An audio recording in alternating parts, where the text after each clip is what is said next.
Le film du jour s'ouvre sur un plan séquence où un jeune homme joue du violoncelle, où l'on voit une levrette sauvage et une tête coupée qui atterrit sur le sol.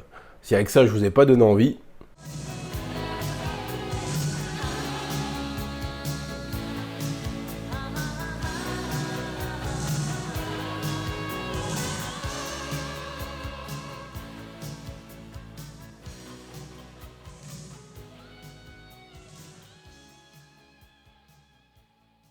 你最中意邊個音樂節目啊 G 我知道啲同學背後叫我做 G 同我個名冇任何關係，但係我知佢哋唔中意我。自從呢個賤女人出現，死蝗蟲。 On va parler aujourd'hui de la première réalisation de Lee Chung-pak, qui à travers 6 personnages nous offre un portrait assez glauque de Hong Kong.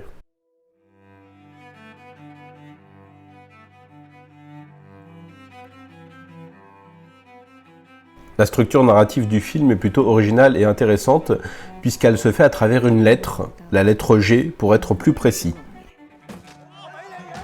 Police corrompue, prostitution, harcèlement scolaire, relations sexuelles ambiguës entre étudiantes et professeurs, le film va traiter pas mal de thèmes, mais le plus fort restera sans doute celui de la rédemption.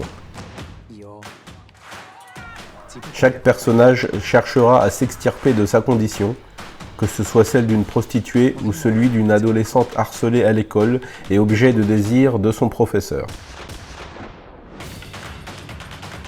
Le film a une esthétique impeccable, tout autant que la réalisation qui nous embarque dans un Hong Kong vivant et pressé.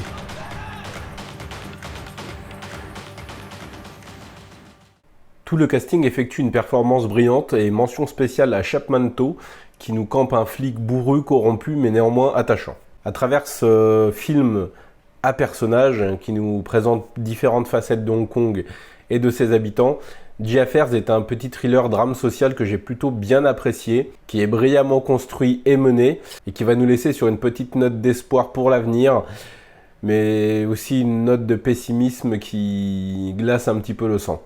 Je ne peux que vous inviter à vous pencher sur ce film plutôt original et très bien réalisé. Si vous l'avez déjà vu, je vous invite à me dire ce que vous en pensez dans les commentaires. Si cette vidéo vous a plu, n'hésitez pas à commenter, liker et partager pour donner davantage de visibilité au film. Et moi je vous dis à très bientôt pour parler de cinéma asiatique, parce que vous savez que ça déchire. Salut!